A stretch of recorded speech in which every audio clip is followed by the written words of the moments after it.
Federal government launches initiative to harness expertise of Nigerian healthcare professionals. This forum therefore provides us with unique opportunity to chart a clear course on how we can deepen the engagement between the government and Nigeria health professionals in diaspora.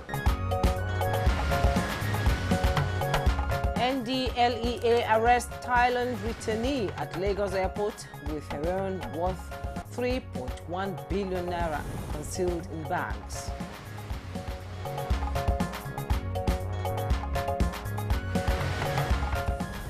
Nigeria sets a record straight on 2024 United Nations Human Rights Council elections.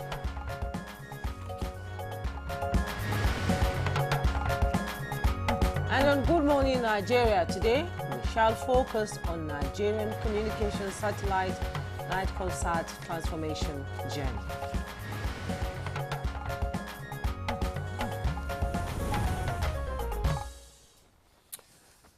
Another beautiful Monday morning. Morning, indeed. It's a beautiful day. Nigerian communication satellite Nightcomsat was established in 2006. In May 2007, Nightcomsat, Nigeria's first communications satellite, was launched into orbit. That's true, and Nightcomsat's primary objectives are to provide domestic and international satellite communication services, enhance Nigeria's telecommunications infrastructure, supporting economic growth while developing and promoting space technology and innovation. On October 16, 2023, President Bola Tinubu appointed Jane Nkechi Egerton Idehin as Managing Director and Chief Executive Officer of Nightcomsat, and that began the transformation journey at the Nigerian Communications Satellite Limited under the Renew Hope agenda of the federal government. And in the last year, since her assumption of office, the Managing Director has carefully reviewed the company's activities and identified several gaps. Despite the presence of highly skilled professionals and significant assets capable of positioning the country as a leading satellite operator.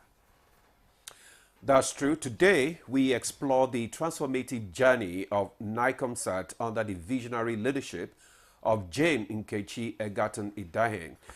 In furtherance of the Nigerian Satellite Week, we will delve into the theme, Empowering Nigeria's Digital Future, Innovation in Satellite Technology and Entrepreneurship.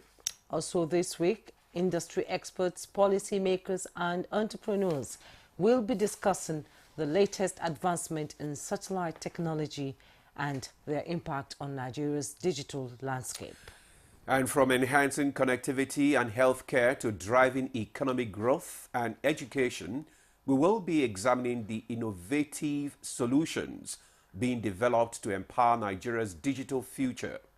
We shall also discuss the challenges, opportunities, and success stories shaping Nigeria's satellite industry and how Nightcomsat is pioneering this transformation. I am Ademola Adeoye. Welcome to Good Morning Nigeria. And I am Jumma Yusuf. I join Ademola and welcome you to the program. We'll invite you to join the conversation on Nigeria's satellite revolution and its potential to transform the country's digital ecosystem. And of course, we are reaching you on the network service of the NTA. We expect Chukwudi Okolubaja to join us soon for the newspaper review.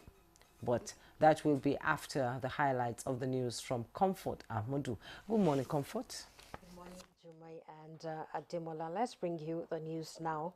The federal government is strategizing on harnessing the vast potential of Nigerian healthcare professionals in the diaspora with the targets of improving the sector. Minister of State for Health and Social Welfare, Dr. Tunji Alausa, revealed this at the Stakeholders Forum for the Implementation of the Nigerian Health Professionals in Diaspora Engagement Program, organized by the Public-Private Partnership Diaspora Unit of the Ministry. With unique opportunity to chart a clear course on how we can deepen the engagement between the government and Nigeria health professionals in diaspora. The Bola Ahmed Tinubu Scholarship Training Education and Mentorship Program (BATSTEM) has provided educational materials and instilled values that promote good character in the lives of more than 5,000 students in 12 schools across southwest Nigeria. And the Senior Special Assistant to the President on Community Engagement for Southwest, Moremi Ojodu, stated this when she took BATSTEM program to Moremi High School in Ile-Ife, Osun State. Discipline, hard work and education, which is the core value of an average Southwest person. We're also trying to make sure that these children are being the best in whatever they do. And also, we are trying to give scholarships to these children. Away from that, a Thailand returnee Oguejifor Namaka Simon Peter was arrested at the Murtala Mohammed International Airport in Lagos for importing 13.30 kilograms of heroin worth more than 3.192 billion. The heroin was concealed in 6 backpacks packed into 2 big suitcases. In addition to this arrest, NDLEA operatives intercepted large consignments of opioids at 3 seaports, Lekki, Apapa and One, with a combined value of 22.7 billion naira. The seized opioids include 32.6 million pills of tramadol and 1.45 million bottles of codeine-based syrup. Other successes by the NDLEA include arrests and seizures of 50,000 tablets of tramadol, 200 milligram seized in Anambra State. 70 bags of cannabis weighing 1.50 kilogram were recovered in Edo State, while 110 kilogram of cannabis was seized in another raid in Edo State as well. Lectures have been held in several schools across the country, including Cross River, Akwa Ibom, Niger, Oyo, Ebonyi, Edo, and Abuja. Advocacy visits were equally made to founder of Afe Babalola University in Ado Ekiti, and the chairman and chief executive officer of NDLEA, Brigadier General Mohammed Buba Marwa, commended the officers and men of the agency for the operational successes and balanced approach to drug supply reduction and demand reduction efforts. On October 9, 2024, the United Nations General Assembly elected 18 members of the Human Rights Council for the 2025 to 2027 term. And the newly elected members are Benin, Bolivia, Colombia, Cyprus, Czech Republic, and that's Czech Republic of the Congo, Ethiopia, Gambia, Iceland, Kenya, Marshall Islands, Mexico, North Macedonia, Qatar, Republic of Korea, Spain, Switzerland, and Thailand. Clarifications on Nigerians' involvement in the United Nations Human Rights Council elections. Contrary to circulating reports, Nigeria is not snubbed in this election, and the country did not stand as a candidate for the cycle of elections, just like in 2023. Any votes recorded for Nigeria were likely cast in error by countries that thought Nigeria was on the ballot. Our Nigerian strategic approach is focused on supporting endorsed candidates from the African regional group, including Benin, Gambia, Kenya, DRC, and Ethiopia, to promote collective African representation. This approach aligns with President Bola Tinubu's leadership in fostering African unity and ensuring Africa speaks with a united voice globally. And the media is urged to verify information before publication. Nigerians are encouraged not to disparage their country on international matters without facts. Away from that, the All Progressives Congress, APC, has flagged off its campaign for the November 16 governorship election in Ondo State. The party's candidate and incumbent governor, Lucky Aiyedatiwa, while soliciting support, pledged to advance further achievements in key areas such as education, healthcare, and agriculture. The campaign commenced in Ondo Central Senatorial District. All that this administration has been doing, we will continue to advance further. Those are the highlights of the news at this time. Good Morning Nigeria continues with Ademola and Jumai after this commercial break. Stay tuned.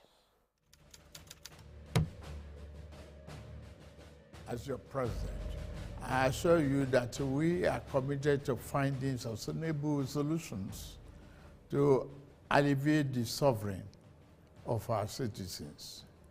Once again, I plead for your patience as the reforms we are implementing show positive signs, and we are beginning to see the light at the end of the tunnel.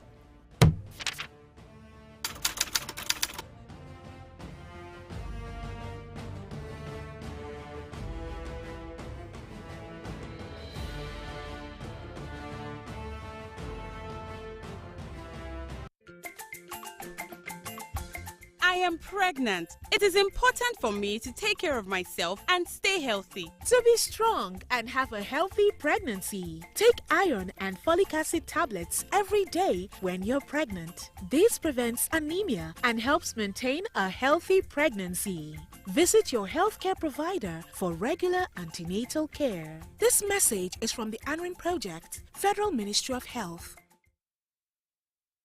At break time, when my champ needs to keep going, he's going to need his favorite snack, made with the crunchy goodness of Niger-grown maize, malt, cocoa, and milk, containing calcium, iron, and fiber.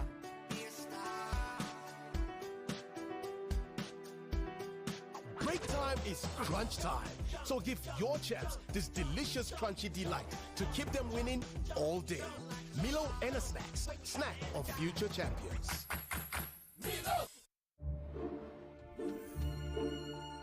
In a world hungry for goodness,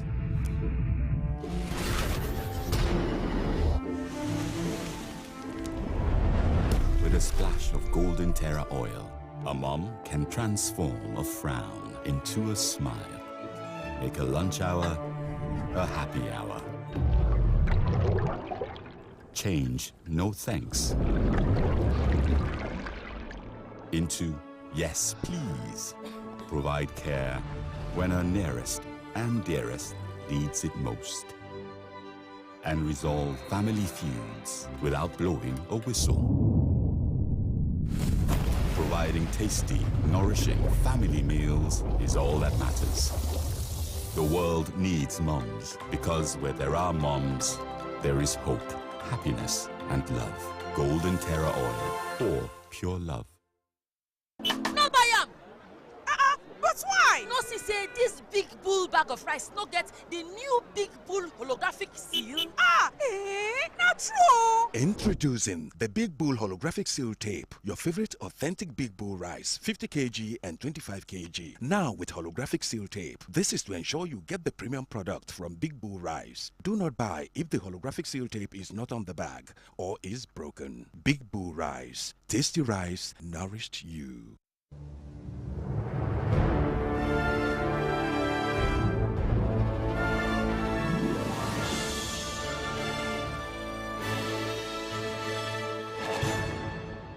Terra Cube is available in beef, chicken, jollof, and shrimp flavors at attractive prices of 50, 100, 200, and 500 naira.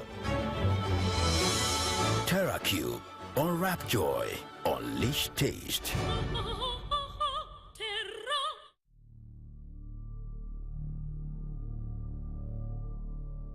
Is this the new one? Yes, ma'am. And each portion contains 5 grams of protein, 2.66 milligrams of iron, 414 IU of vitamin A. Copy that. They're coming up, bro. Move. Mommy, is that what I think it is, Mommy? Yes, it is, baby. You are the engine of your family. They win because of you. Will them to win every day with the goodness of Golden Morn. Golden Morn, make every day golden. From Nestle. Imagine lovely meals you can cook with these ingredients. You spend heavily, but no guarantee of a tasty meal. Not making a right choice of seasoning cube can ruin your meal, money, and confidence. For a tasty meal, do not compromise. Choose Gold. Use Terra Gold for the rich, consistent taste your loved ones crave for. Good for soups, stews, and jollof. Terra Gold. One cube, endless possibilities.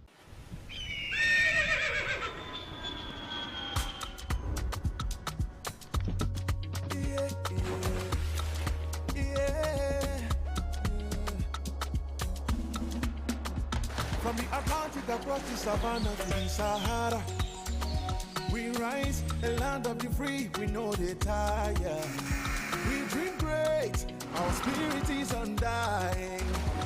Resilient, rooted like palm tree, we swear in colors, with undying demand, we make solutions, we ignite passion, yeah.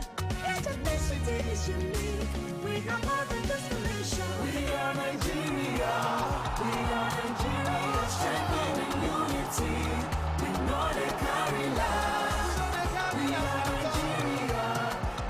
Nigeria, together live the dream of a land with great destiny. We are Nigeria. I am the real Nigerian. Brought to you by the National Orientation Agency, NOA. Thanks for staying with us. You're still on to Good Morning Nigeria on the network service of the NTA. It's now time for newspaper review.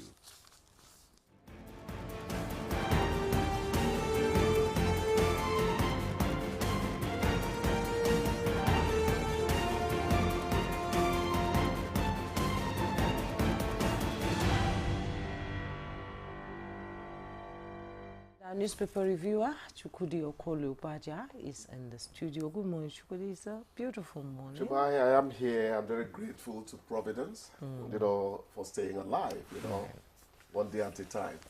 How are you doing? Fine. Demola, how are you too?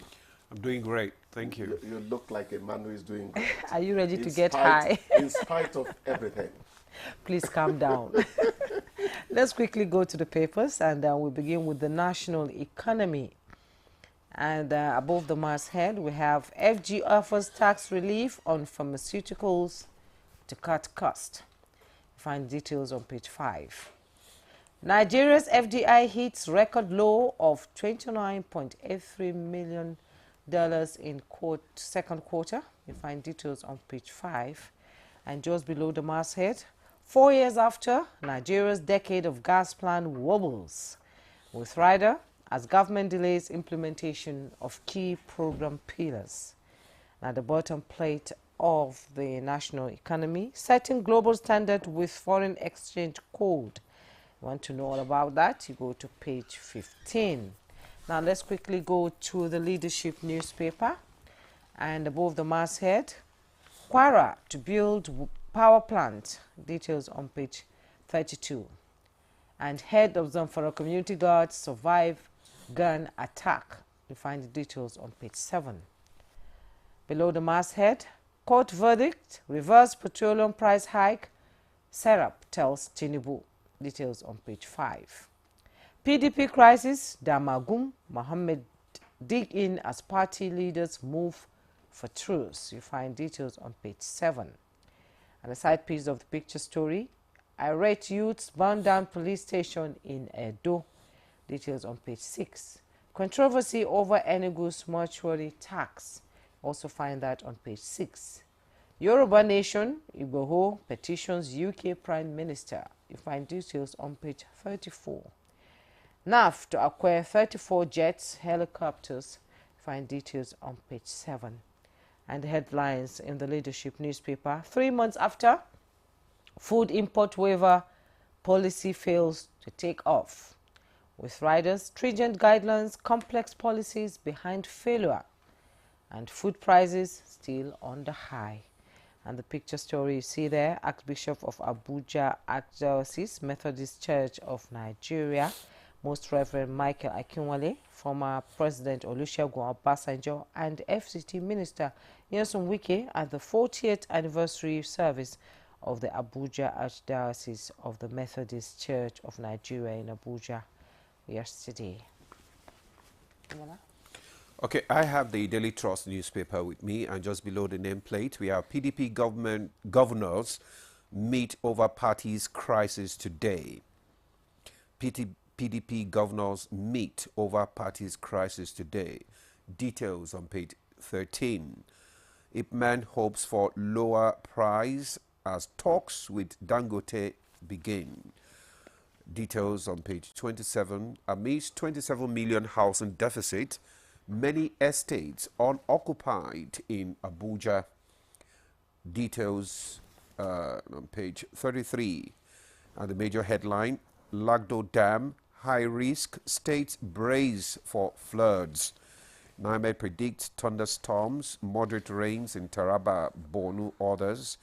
Government asks residents to relocate, set up IDP camps. Details of that headline story is on page 4.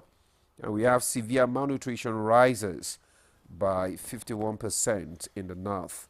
Details on page 6. Nigeria not on ballot for UN Human Rights Council poll presidency.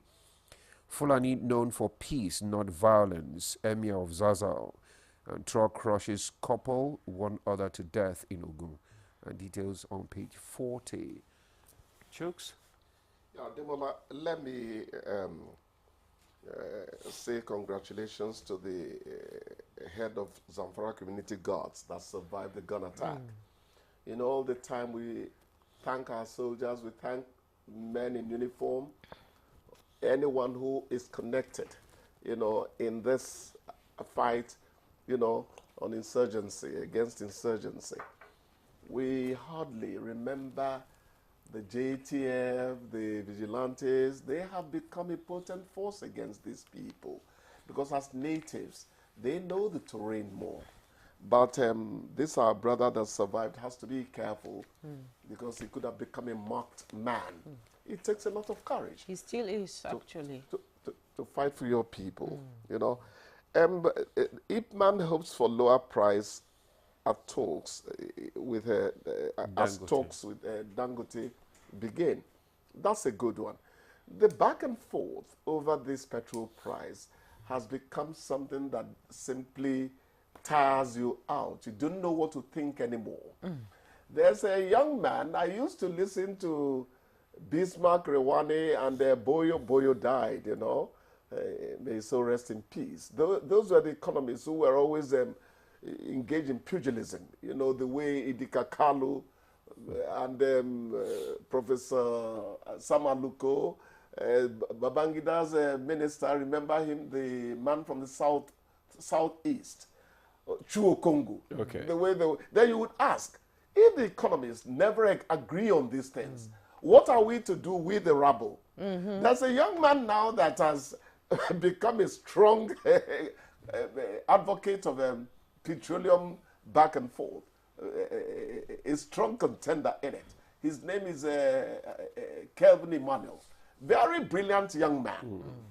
He claims that NNPC, if they supply to if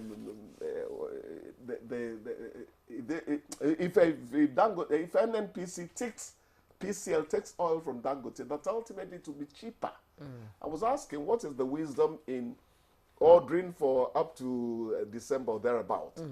We don't know what to believe anymore. But at the end of the day, what we ask for is, can prices please come down a bit? Has anything ever gone up in Nigeria and come down?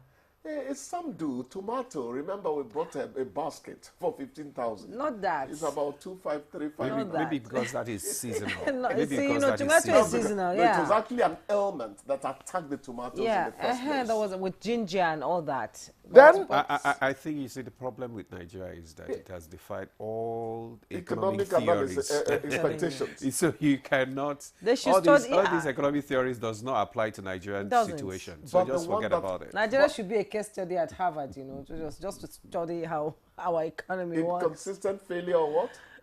You're on your own.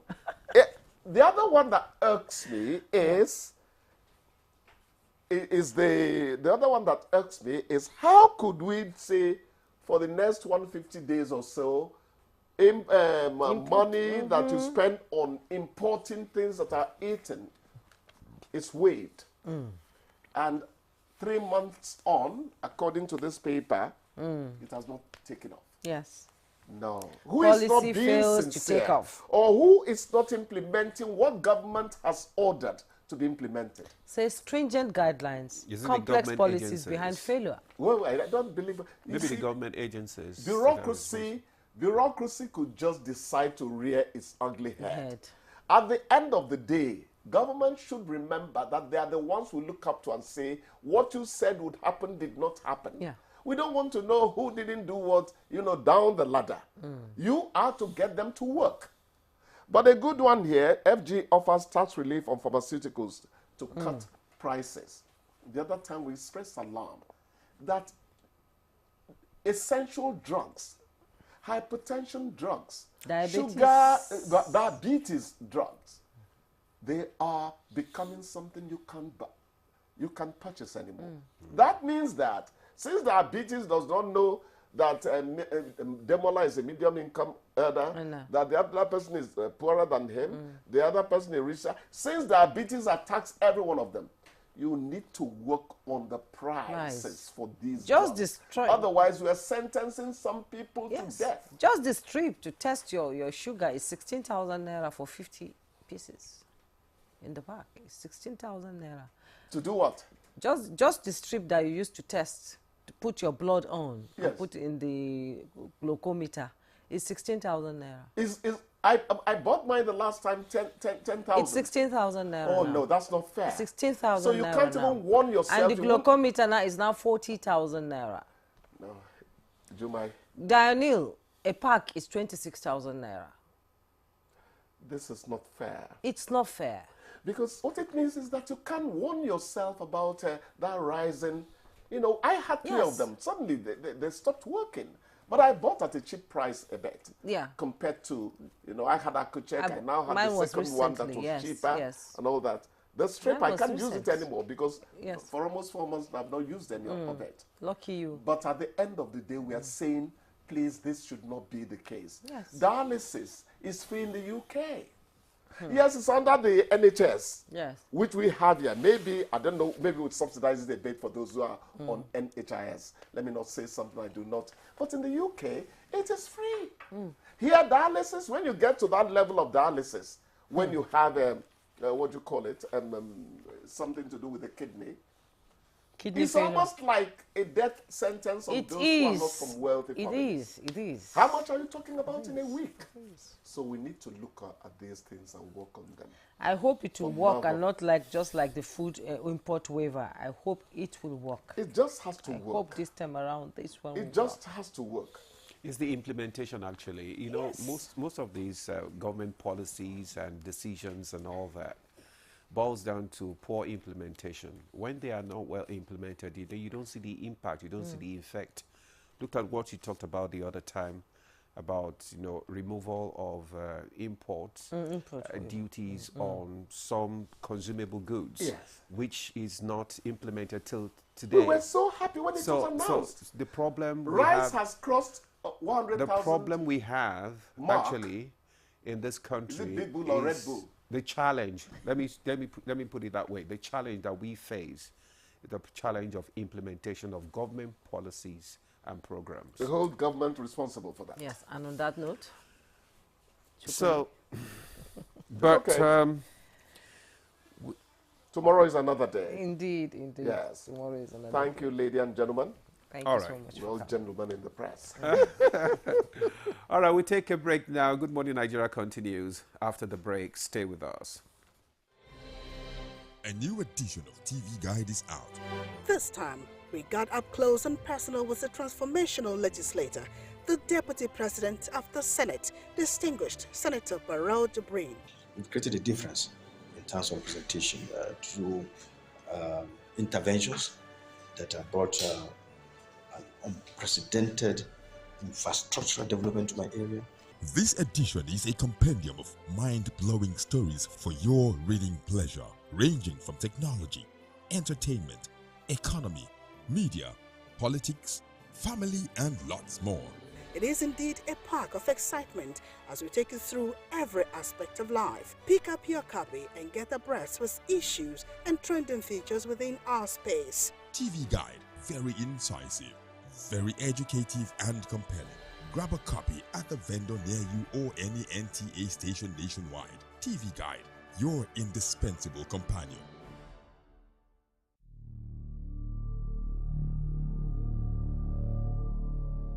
Is this the new one? Yes, ma. And each portion contains 5 grams of protein, 2.66 milligrams of iron, 414 IU, ma, of vitamin A. Copy that. Yeah, coming up, man. Move. Mommy, is that what I think it is, Mommy? Yes, it is, baby.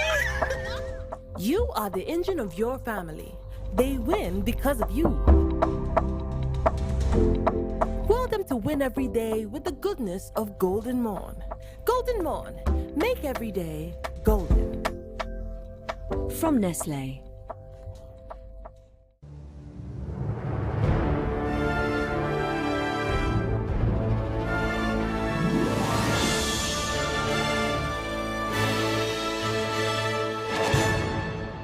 TerraCube is available in beef, chicken, jollof, and shrimp flavors at attractive prices of 50, 100, 200, and 500 naira. TerraCube. Unwrap joy. Unleash taste. At break time, when my champ needs to keep going, he's going to need his favorite snack, made with the crunchy goodness of Niger-grown maize, malt, cocoa, and milk, containing calcium, iron, and fiber.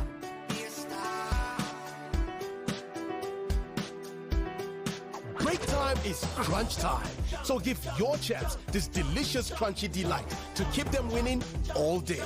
Milo Nta Snacks, snack of future champions. Milo! Diadem family!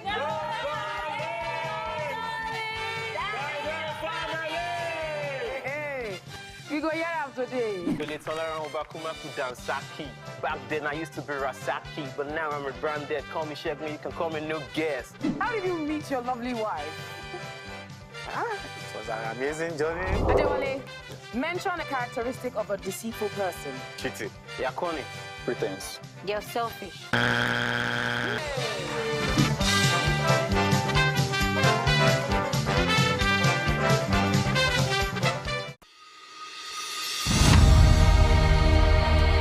Nigeria means a lot to me. And Nigeria means peaceful cohesion. My country. We continue to pray, and then hopefully we will come to understand that unity of purpose, unity of living together. Our ethnic beliefs and background and culture is our strength. Ever since the amalgamation period of 1914 to date, about 109 years ago, the people of Nigeria live very peacefully with one another. I think diversity helps a lot to enhance robust development in Nigeria. All over the country, you have so many ethnic groups, over 250. That is enough to tell you that this is a blessed country that, God has kept, together as one indivisible entity.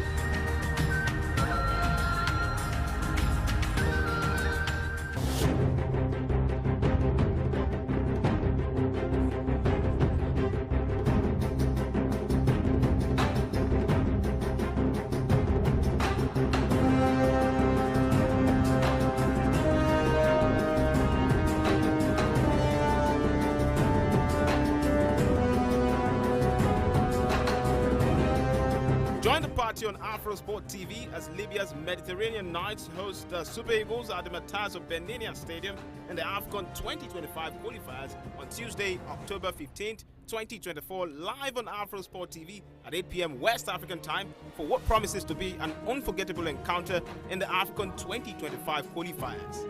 AfroSport, your freedom of sport.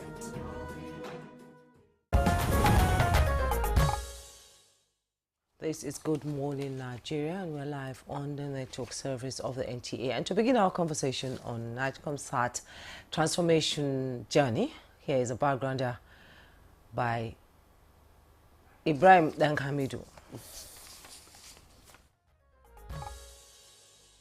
In today's fast-paced digital world, Nigeria has secured its spot among the technologically advanced nations, thanks to NIGCOMSAT's cutting-edge satellite communications.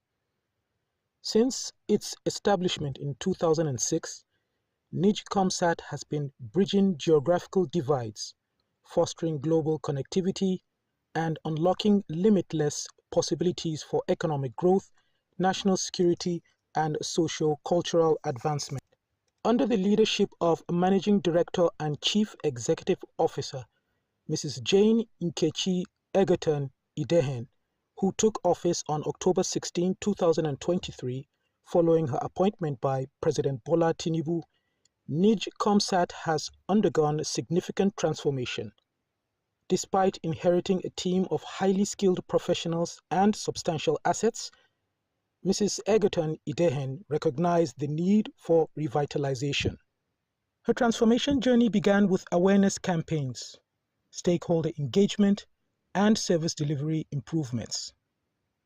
Technical issues were tackled and connectivity enhanced, supporting government projects and the broadcasting industry. Today, NIGCOMSAT proudly stands among Africa's leading satellite operators, contributing to global space and satellite operations. Join NIGCOMSAT from October 16 to the 19th, 2024, as they celebrate Nigerian Satellite Week with the theme Empowering Nigeria's Digital Future, Innovations in Satellite Technology and Entrepreneurship. This milestone marks Mrs. Jane Nkechi Egerton Idehen's 1 year in office.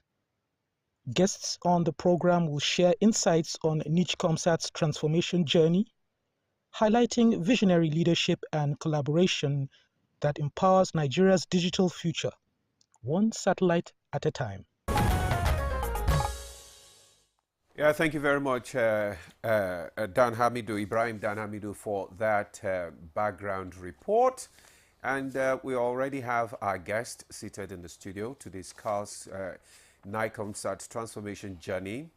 Let me just first introduce Jane Nkechi Egerton Idehen. She is the Managing Director, Chief Executive Officer, Nigerian Communications Satellite, NIGCOMSAT Limited. Madam, you are welcome to Good Morning Nigeria. Thank you. Happy to be here. All right. And congratulations. Thank you so much. Good to have you too. Also joining us is Engineer Abiodun Atta, is the Executive Director of Technical Services, Nigerian Communications Satellite, NIGCOMSAT Limited. You're welcome. Thank you so much. And also joining us here in the studio is Engineer Temitope Yusuf, the Technical Assistant to the MD CEO, NIGCOMSAT. You're welcome to Good Morning Nigeria. Thank you very much, and good morning, everyone. So let's kickstart the conversation with the Managing Director, Nkechi. Now, it's been 1 year since you became the Managing Director of this organization, and can you tell us about your vision, your transformation, plan for the organization? So thank you so much for that question. It's actually been 1 year. It's quite humbling when I think about it. It's already 1 year. How time flies. How time flies. But we are grateful for the opportunity to serve, really grateful to President Bola Tinubu for giving us this opportunity. If I look back at our transformative journey, as like you said, I think one of the things that has been clear, since taking the role, is that we needed first to take up a leadership position in the sector. It was clear. And I say that a lot, that there are 54 countries in Africa. Only 14 of them have satellites. Then how many more would have satellites to the tune of what we have, or the size? If you know, Nigeria has launched a total of about 7 satellites. So even though NIGCOMSAT has 1, NASDA has 2, and there have been others launched in the past. And 2, we also, for me, that journey is all about how do we bring back the focus to the intent and purpose of this organization, we are here to serve the nation, to ensure that our broadband penetration levels should be where it should be. But we also want to do it where we become the preferred satellite solution provider. We don't want, and I keep saying that, you don't have to take us because we are the only option or because we are the nation's option. We want you to choose us because we are the preferred option. So that journey had required that we focus on some 3 key elements. Okay. The first of it is service delivery. How do we service our customers? How do we ensure we provide the right services? For clients like NTA, that's our client, you understand? And the second one was reliable infrastructure, because we've had historical issues about operational structure that's created a perception in the market that's really affected the way the brand is perceived. And to solve that is the first solve the root cause of the problem. So ensure you have reliable infrastructure. So when consumers, clients, enterprises use your service, they don't have to worry. They don't have to have that perception there that because this service is coming from this organization, it is likely not going to be reliable. And of course, the market is now competitive. So you also, if you have to step up your game to take a stand, you have to show that leadership. And thirdly, for us, which is something we've also been trying to realign, is to ensure that the technology is continuous. Technology evolves. You shouldn't be behind, outdated. And those are some of the challenges that have brought us to where we are. If our satellite is due to be replaced, it should be replaced or upgraded. The technology should evolve. Our clients, the market, shouldn't have to worry on our behalf. And I keep using the example of your mobile operators. Do you have to worry each time the technology evolves? You have to say, oh my God, what's going to happen to my phone? There's now 3G. It's MTN, without calling names. With all these operators, will they be ready for 3G? It's now, do you worry 4G, about that? 5G, You don't. Yeah. You don't wake up at night worrying that your phone, what's going to happen is a new technology, because the operators sort that out. And we want to give that back to our clients, to the market, to the nation that we serve. So if I look at the 1 year, I'll say those have been the key driving forces that has brought us to this point. Okay, we've moved a step forward talking about your 1 year in office. Yeah. What was it like when you took over? Because in 2006, when Nigeria was now shooting her first satellite into orbit, all Nigerians were excited. Along the way, yes, it was a glorious, and along the way, people now forgot that there was something like NICOMSAT existing. So what did you meet on ground, and how have you been able to sort of overturn it? So the interesting thing, and I said that in an interview I had earlier in the year, is that one of my biggest challenges has been just awareness. People don't even know that we have one. Yes. So like you said, in 2006, when we attempted the first one, it actually failed. Like every technology is not perfect. And it failed, and we redid it again in 2011 and launched another. But there's a huge miseducation out there that we don't have. People only remember the 2006, 2007, forgetting we have relaunched it in 2011. And we do have a satellite in space. I remember speaking to some kids and asking questions. We go and do some of this, creating awareness in secondary school. And the poor young lady told me that her mother said it fell out of the sky or something, But it just shows you that if there's no awareness, then there'll be no adoption, there'll be no use. And a huge part of that job for us this year was trying to educate the population, educate the market that the service actually exists. The satellite actually exists. It works. And its capacity needs to be used. So that's been the big barrier this year, interesting enough. Yeah. Okay, so you've been able to create the necessary awareness, because that is where the challenge is, getting Nigeria, to go along with your transformative agenda. But you talked about the 3 key elements of your program, which is service, reliable infrastructure, and the involvement of technology and all that. So how has NICOMSAT addressed the issue of infrastructure and technology deficit so far since you came on board? And that's a very solid, valid question. So one of the things we met when we came as a new leadership is that some of the infrastructure wasn't actually working, wasn't at par with what you would have in the market. So we had to fix it. Like for those that know technology, for example, our KA band was down. You can't sell what doesn't exist. You understand? You have to first fix it. because that meant you would also lose clients. Sometimes it was the equipment was outdated, so we spent some huge time, and I call it inside out, because that's the part of the work nobody sees. It's just internal work. We spent a huge time upgrading the equipment, you know, making sure that the software levels, the hardware levels are their latest release, so that we can offer the latest value of those features to users, clients, and enterprises. So that's some of the things we've focused, but we've also started realigning to ensure that we plan out the future.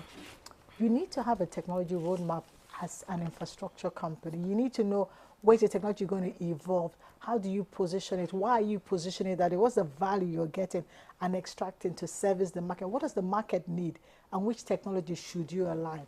So there's been a lot of work to do that, and I think that's what led us to going back to our plan for the next satellite. We call that N2. Making sure we have that in place, because our existing satellite does have an end of life like every technology. You need to have a replacement for it. Indeed. So we'll just put you on a pause now and, you know, come back to our other guest. I'll begin with Engineer Abiodun Atta. Satellites in orbit is a lot.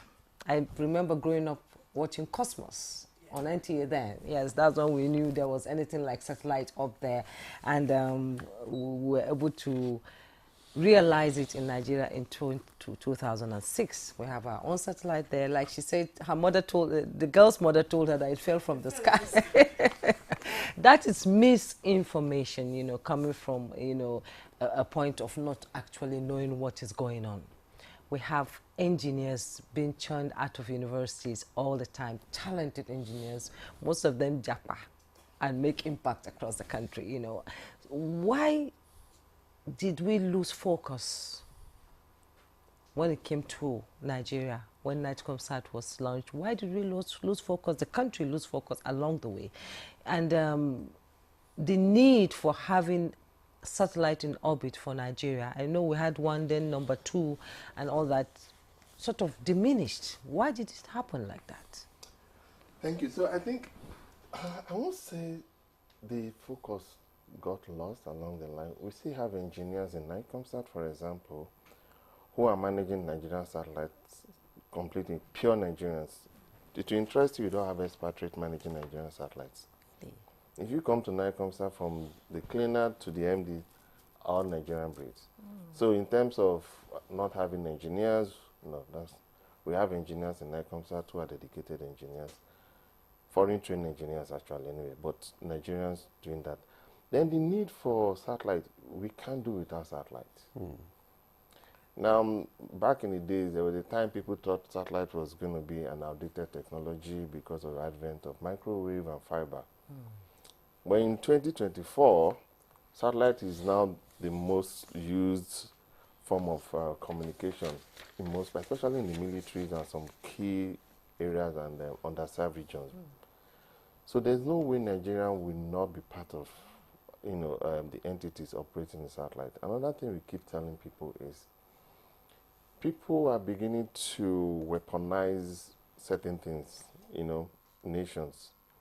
So Nigeria should and must have its own satellites for its own sovereign nations and its own entity as well.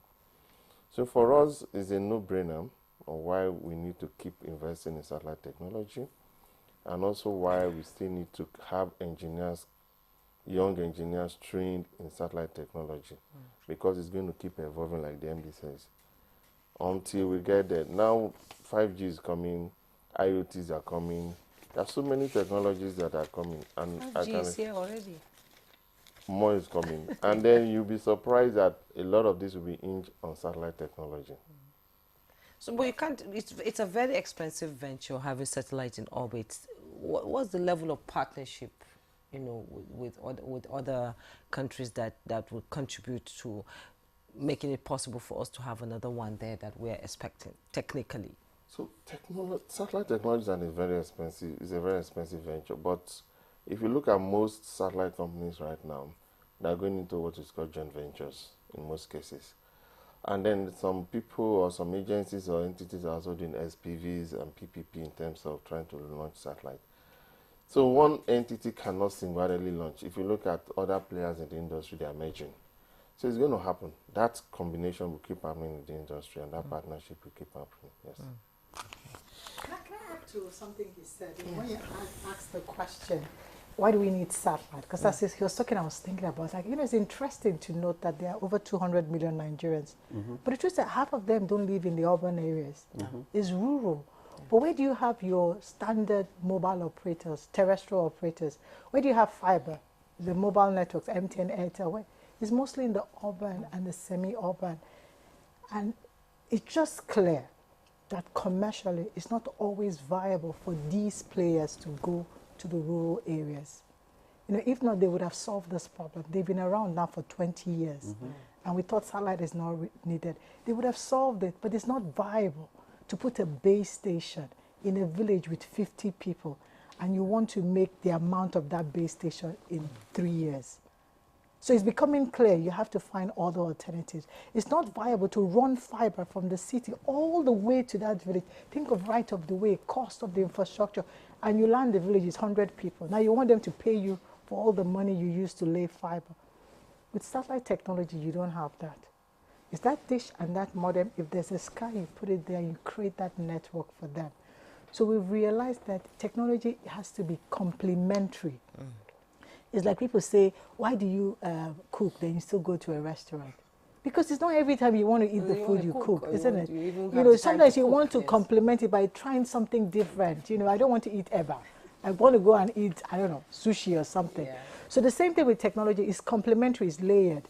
In the cities, in the urban areas, some technologies are stronger. They make strong business case and use cases. In rural, less difficult areas, some technologies are stronger, like on a moving train, on a moving ship, on things that move. Satellite becomes your preferred form of communication. So that's why you need it, because it's complementary. You cannot solve to bridge that digital divide, to get to that 75% broadband penetration. You can't do it with just one technology. Okay, I see Engineer Temitope, you want to add? To join just to add to what they've said, is there's also what we call technology convergence. Okay. There's a convergence, whether you're talking about satellite, you're talking about terrestrial fiber. So everything is converging.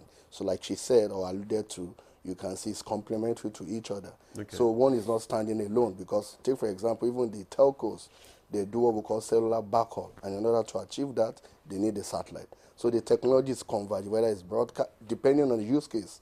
So what we have now, we need to complement each other in order to ensure that these services are rendered to the esteemed customers. Thank you. Okay. Well, let's look at the digital future, empowering Nigeria's digital future now, and the importance of the satellite now. And how does NICOMSAT actually contribute to Nigeria's digital transformation, and what are the benefits for citizens? Because you spoke earlier that the challenge that we have is lack of awareness. So because when the citizens are aware of the benefits, they will embrace it. So how does it? You want to go for it? Okay. Let me go for it. Okay, good. I think key thing for us, like MD said, I'm just trying to go back, is when we came on board, especially when she came on board, one of the key things which is was the infrastructure. Now there are a lot of infrastructural gap with NICOMSAT. And the first thing we did then was to have this heavy investment in trying to bring the infrastructure apart. Now that is ongoing, and we've gotten to about 80% on that. Now what we've done differently after that, now we've done the cellular backhaul, which we've introduced a lot of partners now who are carrying traffic for rural areas. And we've been able to compete favorably in the industry, all that. We're also doing a lot what the military is, what we call COTM, Sell on the Move. Okay. Now we are doing that again to also help the military in some key locations where where microwave and fiber could be a challenge at that point. We're doing a lot again with the rural, the 774 for the local government, where we're installing and bringing a lot of those local government back into the Ministry of Digital Communication, bridging those divides. We're doing a lot in the health sector as well. So NICOMSAT has now begun to move into spaces where people really think that we will not be able to do. connecting communities where people don't think that they will ever have access to communications. Okay. Like what she said, those gaps where a lot of MNOs and investors are scared of investing, we can easily break into those those communities and bring up those connections as well. As part of the digital transformation you are asking also, NICOMSA is also in the space of providing what we call precision or smart agriculture. Okay. And the essence of why we are doing that is to ensure that we can map nutrients. That's what we call nutrient mapping. Take, for example, you want to have a high yield on your farm, there's a need for you to understand what kind of, take for example, the soil structure you need to use in terms of what kind of fertilizer, what are the deficiencies in the soil. Do you have enough nutrient in the soil? So there are probes that talks to this, and those content, the information from that probe can be backhauled to a central location where it can be analyzed. So at the end of the year, you'll be able to determine the yield, because like we know what we are going to in the country in terms of ensuring that we have enough food to go around the country. So as part of the process of also understanding this, we've started that process to ensure that we provide precision agriculture and smart agriculture. Beyond that, also in the area of education or e-education. So we understand since the time of COVID-19, there's a paradigm shift with the way technology and education is being thrown out to people. So also, NICOMSA is in that sector to ensure that people can sit at the ambience of their home and also go to school, because education is, you need to bring education to the people. Indeed. Talking about, technological advancement, when you took office, I'm going to read here, you said that NICOMSAT will double up on the way it used to deliver services to the ICT sector in order to match the aspiration of the present government on digital economy. Like you said, the COVID-19 was an eye-opener, and ICT played a huge role, in digital economy, especially here in Nigeria. So where are you on that? So we've started. It's the new oil. ICT is the new oil. It's the new oil, like they say. It's the new oil, and yeah. you're so right, because some of the we talk about the digital economy because truly, truly, it is an economy. Yeah. There is no sector I'm yet to see, still thinking, that the ICT does not influence. That we can call every sector, and that was our determination. Some of the sectors we were intentionally targeting it. I spent a lot of time last week with the health sector, because we can support the health sector. Think about it, the maternal mortality rates that are high is not in the cities, it's in the rural areas. If we give access, ICT access to the health workers, they can even do telemedicine. We can give them remote access to consultations, to the actual medical practitioners they need. But they can also monitor and diagnose remotely, blood pressure or whatever they want. And that's, to carry that traffic is where we come in. Yeah. Okay. We come in to help those rural community health workers, doctors, nurses, carry that traffic of whatever they are doing to either the central point. We can do the same thing, like he said, for agriculture. We are promoting agriculture. The nation is actually, I think 40%, if I'm right, I can't remember the number of our revenues, I think is almost one of the biggest FDI contributors compared to oil and gas. But really to really tap into that sector is to do large-scale farming, both for crop and livestock. Now, to do that is to mechanize it. To mechanize it is to digitally transform it, and that's what most countries are doing. So think about it, like you said, the plants. These days, you could almost forecast the yield of your farm, because you've got probes in the soil measuring at every level the temperature, the water, so you know the best time to water the plant, the best time to put nutrients, and you don't even have to be there on the farm, because we are there transporting that data, so you can access it wherever you are. You can check. I'm like, okay, it is time to water this. You're not watering it well, or nutrients are missing, but you could also forecast the yield. And think about it at a large scale, that even the nation could probably forecast the revenues for these types of sectors. The same thing for livestock.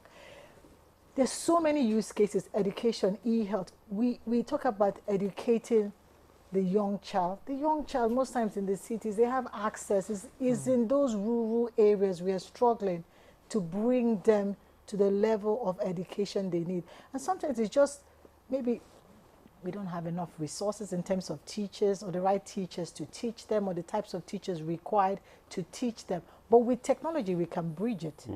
We can use broadcasting because Nightcomsat does broadcasting to broadcast the content to them.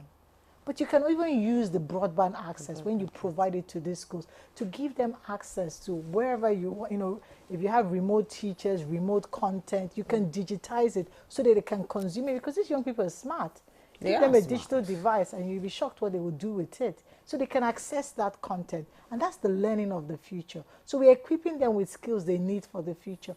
But even beyond that, small businesses. You know, every business doesn't have to be in Abuja, Lagos, Port Harcourt. These days, what COVID showed us, you can even run the business from your village, depending on the business. Yes.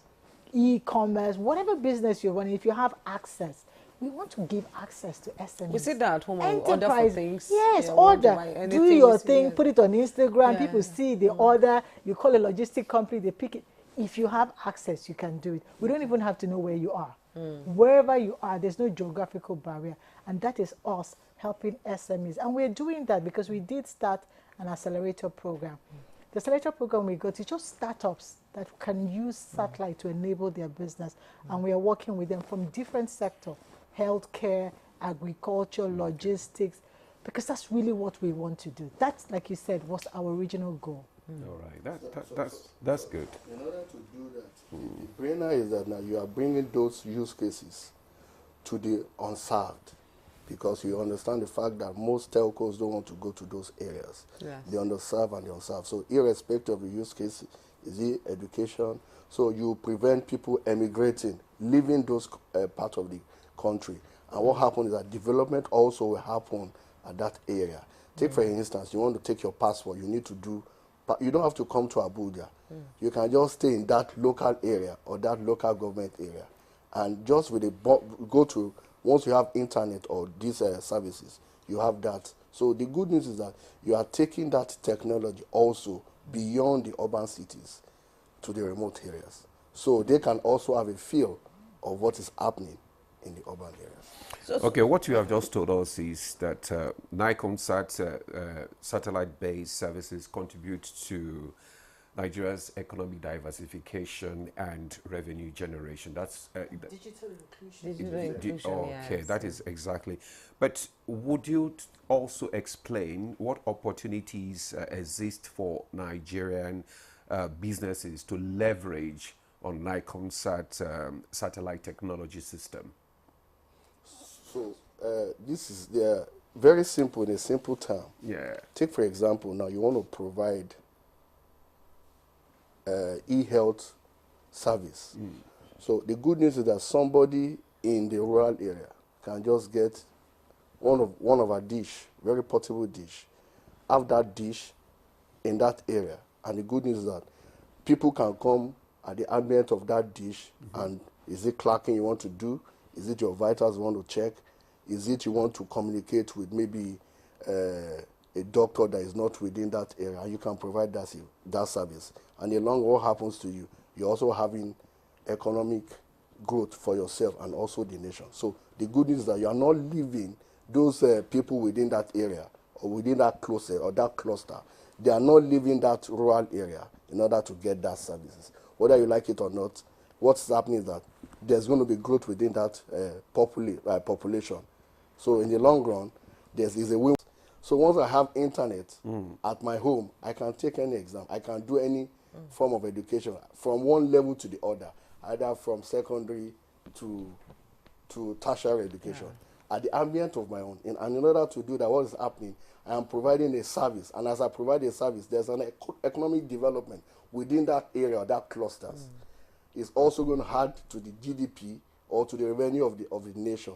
So you can see it's a win-win situation for people providing the service. And let me also add, okay. You know, we also can use it to provide what we call community Wi-Fi. So community Wi-Fi, you could have this set up somewhere and have a Wi-Fi within that community. Okay. Now the beauty of it is that farmers who bring their products to sell can do video call with the buyers. They will have access to that internet. Remove the middleman. Yes. Remove the middleman. Yes. And then you can order directly. And then he made mention about schools because we do TV broadcasts, for example, and we know there are lack of teachers in a lot of schools, qualified teachers. We could have a setup somewhere and can broadcast learning some of those skills with a qualified teacher somewhere. So there are so many use cases where, especially in the agriculture sector, where people can leverage on the internet or on the broadband service in those rural areas to sell their product. Even POS operators can also latch to that connection and also begin to make business, money transactions. So there are so many things you could layer on this service that can help, bring up the activities of those rural areas. If you look, when GSM came into Nigeria, the economic boom in Nigeria was something else because of connection and connectivity. So when we take this, because it's easy for NICOMSAT to rapidly deploy these assets faster and cheaper than most of these operators. So it makes sense why, satellites in some of these rural areas is still the in technology to do by. Okay, still talking about connection. NICOMSAT doesn't come directly to the user. We need to use the telecom companies to be able to do that. And these are issues that has been there for a while before you joined in. I don't know how you're tackling the issue of telecom operators abandoning the service of NICOMSAT to source for satellite services outside the country. How are you bringing them back on board? So you're so right. That is a key issue we faced. There's a lot of capital flight. And that's why one of the reasons we started on that awareness campaign. You need to be aware that you do have that asset. You don't have to go because you're spending hard-earned forex trying to get the same service you will get here. Now, what we've done on our part is to ensure that the service quality is at par or even better. So we don't give people also a reason to say, but I would have loved to use you, but the service wasn't good, because we see a lot of sectors, even government agencies, doing that. And this is a personal appeal to them, that NICOMSAT is ready for business.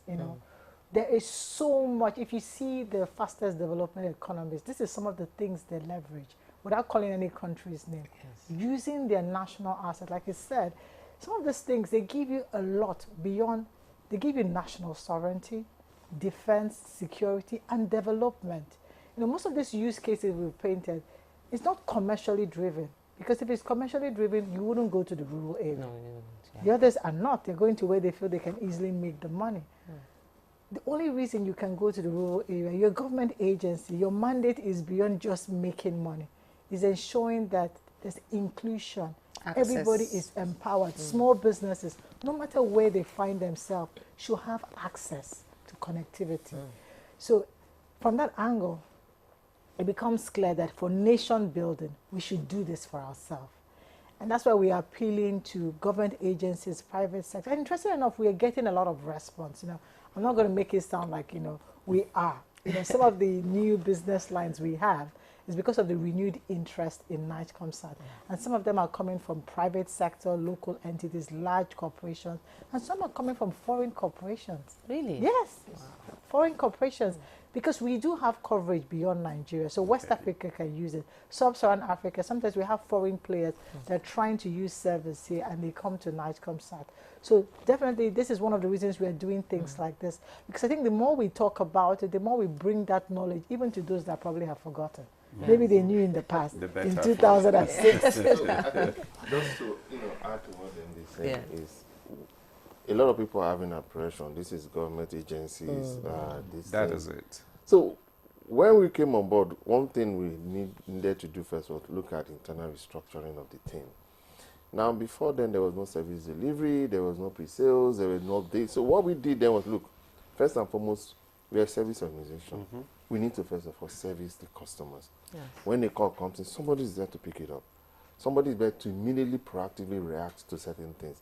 Now that is in place. Now come to sales and trying to see how you convert, sales to commercial. So we got a team again, another pre-sales team.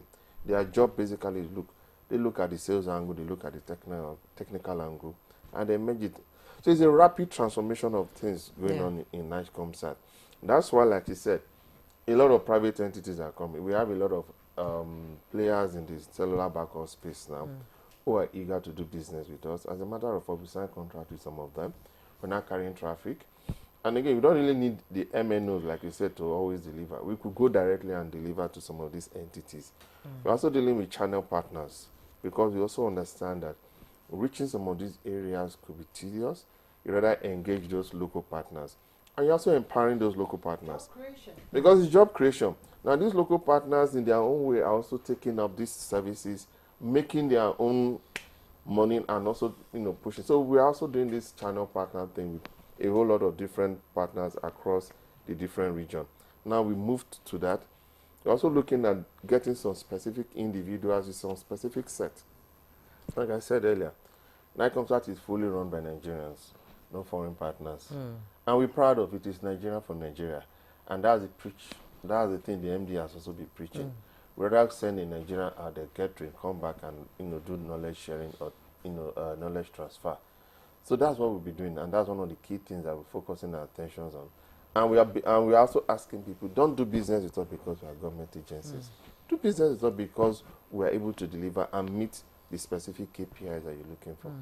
Also, to add to what you have just said, is that what we're also trying to do is to look at not just looking at challenges, looking at problems, and solving that problem. Let me give you an instance. Okay. Now, if you look at the Almajiris, now the question is this: before now, what UBEC does is that you give them what we call a tab, and you create that content so that they can go to school.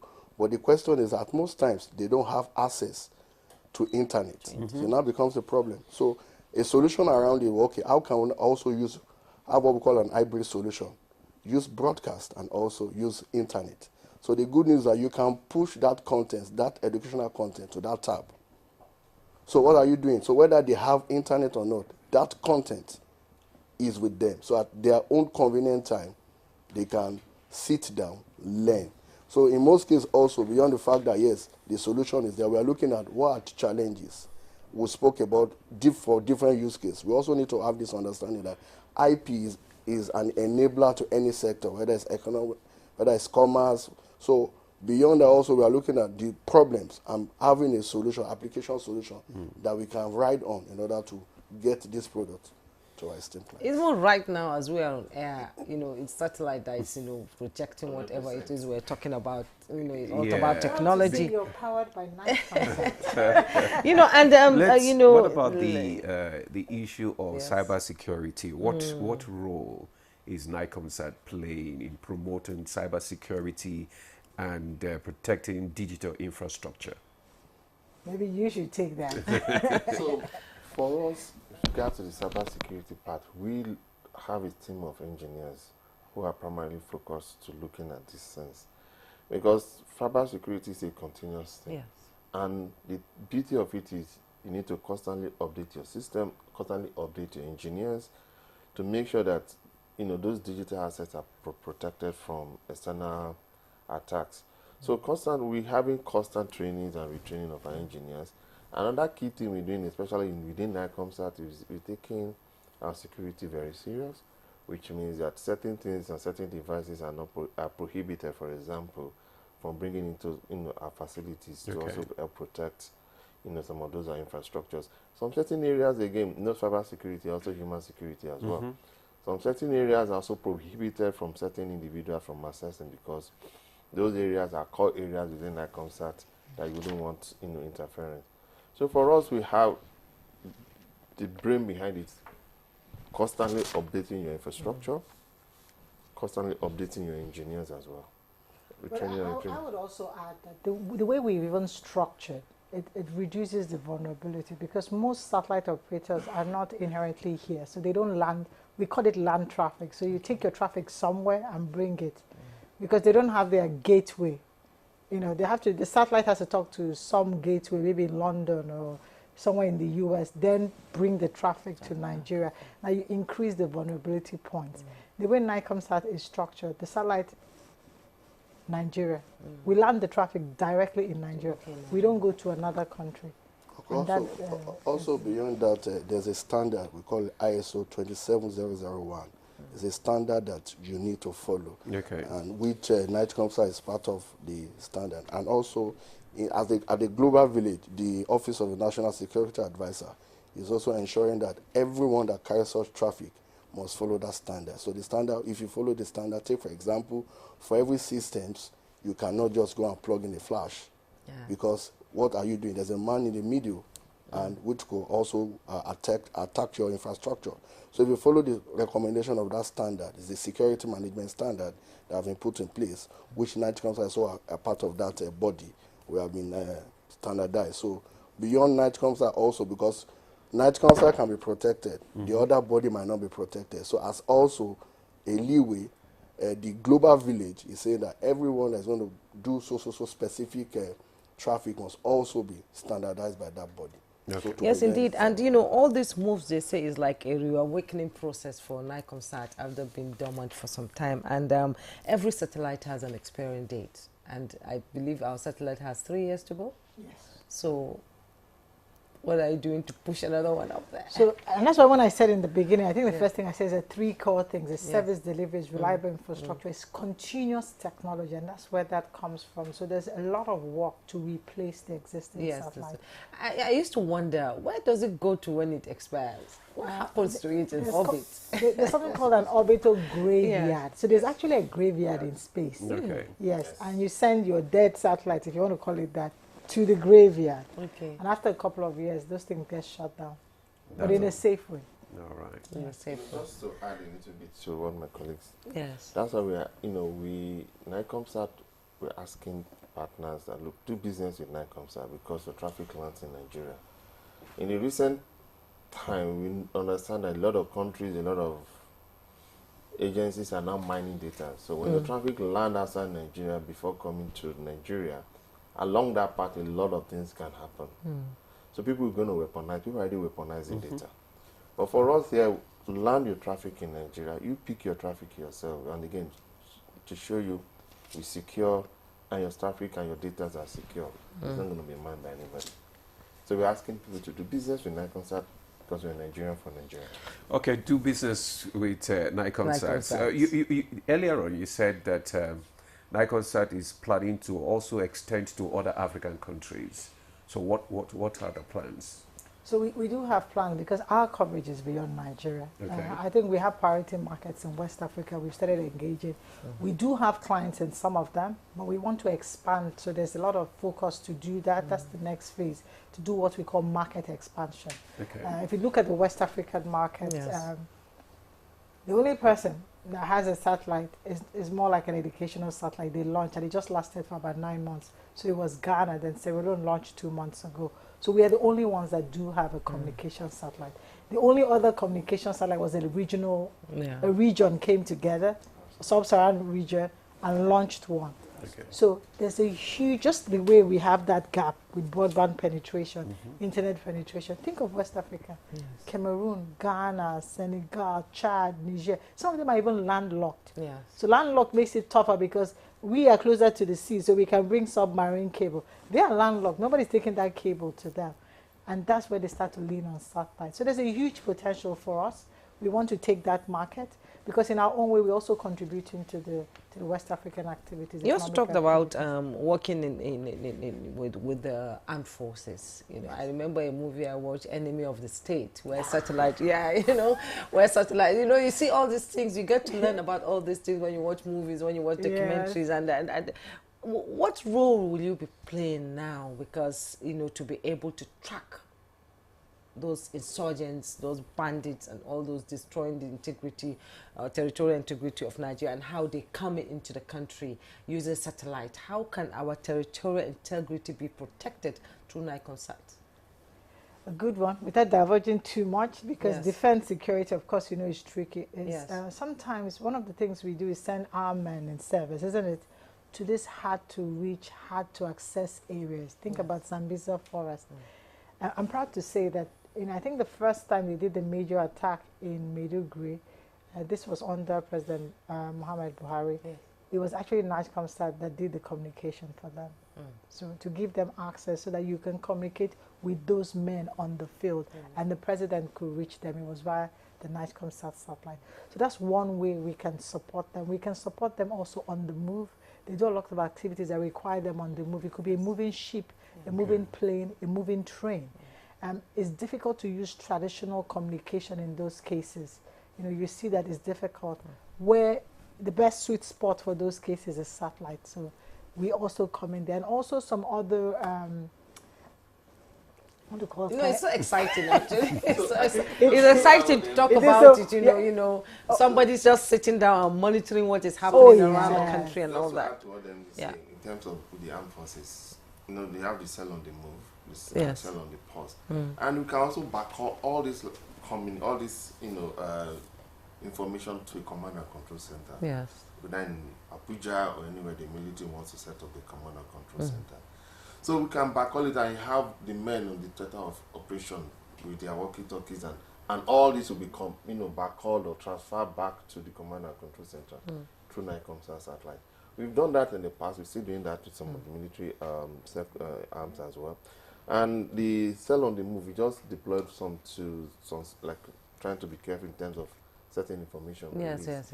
We've deployed some of this cell on the move, which means the military can be in the forest having its operation, and there's this particular moving with them and covering about 500 to 1,000 kilometer range where the team, are operating, and bringing that information to a command and control center where the chiefs are sitting and watching live in terms of how these men are operating. So that is already ongoing as well in some of these areas. So there are so many things we're currently doing with the military, even, trying to also aid in their communication. There's a new military operation we're dealing with right now where they have their own unique set of handsets that can do video, voice, and data that they're currently trying to also deploy to the military. So there are so many things we also, working with the military on. Just to add to, there's also what we call the unmanned guard post. Okay. It provides what we call surveillance system. It's unmanned, like I said, it's unmanned. So the good news is that it has cameras embedded with AIs. So you don't know, you just pass through it. It's taking what's called video capture as you traverse from one location and sending that to a command and control center. So if there's any issue of invasion from that, and also the good news is also embedded with guns. So from there, if they want to take any actions, you don't know, but it's powered using NICOMSAT satellite to provide that service. You have all that services available. Yes. Now let's. That takes me to the next one. We have had a lot of disasters, management issues, and all that, and we know that in some other climes they use a lot of satellite technology to manage disasters. So how does NICOMSAT come in here in disaster management? Do you collaborate with other government agencies? Oh, yes. So for disaster, so we have what we call a communication satellite. NASDA, if you know NASDA. So NASDA is another government agency that does, space research development. So they also have what we call a remote sensing satellite. Now, the good thing with that is that while ours is like a communication, remote sensing is like having a camera in space and taking pictures. It means you can track. You can track things like weather conditions. You can track things like movement in certain location, urbanization, to say, oh, there were no houses here, now there are houses. Because if you take pictures over time, you can tell. You can track things like agriculture, the way things... Like we're watching with the Florida... Exactly. You can say, okay, but 10 months ago, these were the conditions. Now, this is what changed that created that. So NASDA is a sister agency that does a lot when it comes to disaster monitoring, because they have this Earth observation satellite observing the Earth, disaster monitoring, and they work with subsequent sister agencies to actually share that information. Like NIMET? Like NIMET, exactly. Because I'm almost proud to say, I think I'm aware that they, even for the flooding that happened in Borno and Maiduguri, I think they well aware, informed some sister agencies. But that's how it should be, so that we all work together and collaborate. NICOMSAT can still help in some use cases, because when it comes to, so if you take pictures, of course you can also provide connectivity to collect data as well in that location. Using the one you collected from space and the one you collected via broadband internet, you can make a better informed decision on how to help in terms of flooding. It could be weather condition like storms or heavy rains, tornadoes, and you can help even forecast, because after time, the trending of the data will allow you forecast. So those are some of the things we are also doing when it comes to disaster recovery. And also we are partnering with NAMA. If you look at most times now, if you want to land, when the planes are traversing from one location and they want to land, there's what we call instrument landing system. That instrument landing system is based on terrestrial technology.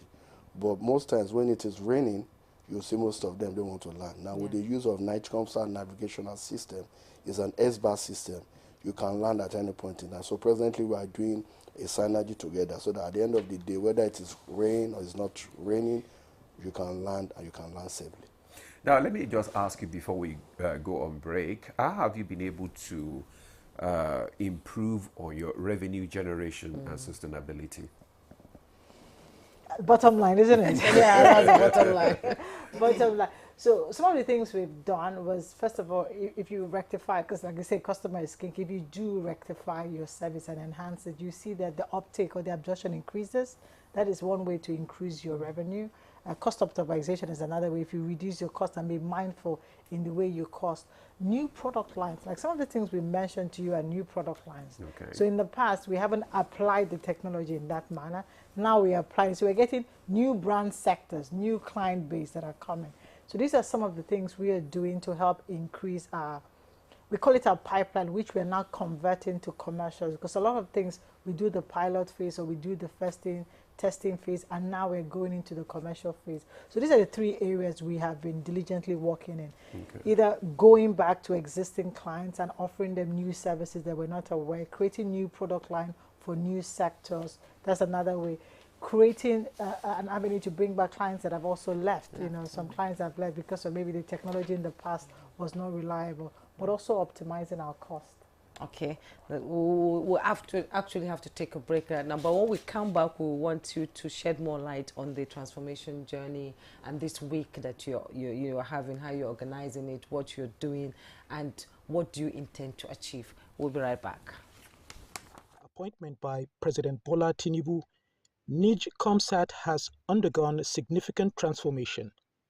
Despite inheriting a team of highly skilled professionals and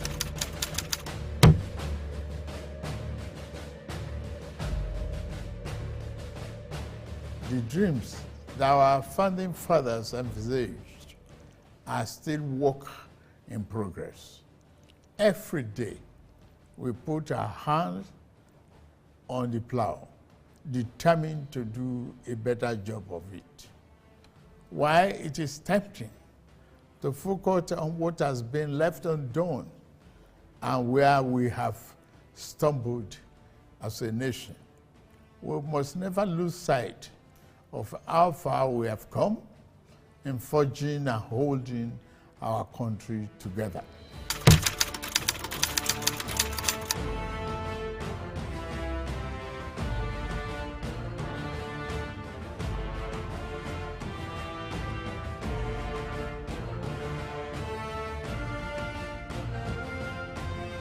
The federal government of Nigeria wants vandals of national assets, electricity transmission towers, cables, and other facilities to desist from this act of sabotage. Vandalism is a serious crime punishable under the law. Vandalizing electrical equipment will affect millions of Nigerians, including your loved ones. Remember that national assets belong to all of us, hence the need to protect them. Report all cases of suspicious movement around electrical facilities to security agencies. When you see something, say something. This message is from the Federal Ministry of Information and National Orientation in collaboration with the National Counter-Terrorism Center, NCTC, Office of the National Security Advisor.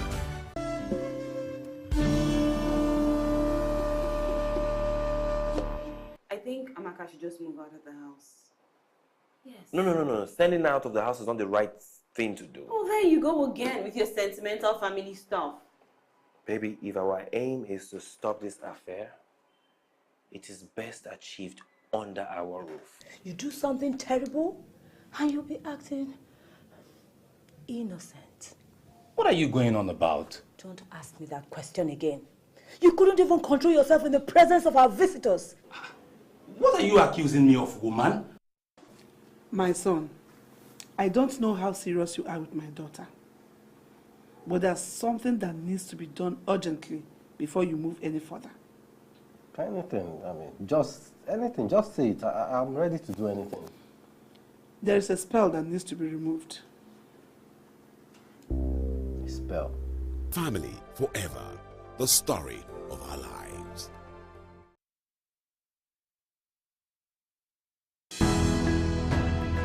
the counsel of our fathers. I will urge and advise our younger generation to use talent and brain to sort out problems, not arms. Nigerian youths, let's build our nation together.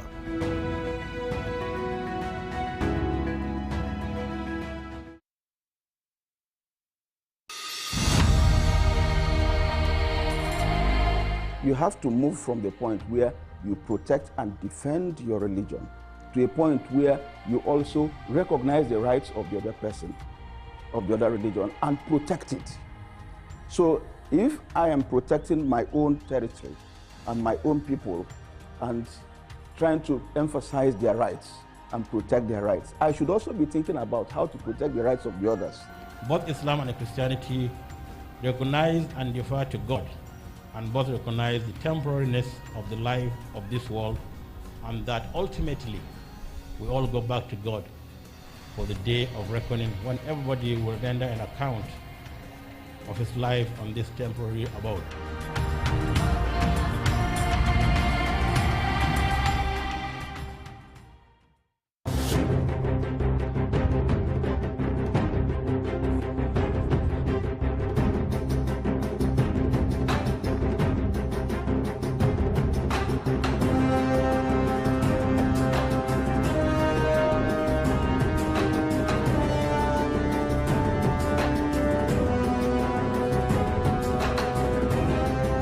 Join the party on AfroSport TV as Libya's Mediterranean Knights host the Super Eagles at the Nta of Benin Stadium in the AFCON 2025 qualifiers on Tuesday, October 15th, 2024, live on AfroSport TV at 8 p.m. West African time for what promises to be an unforgettable encounter in the AFCON 2025 qualifiers.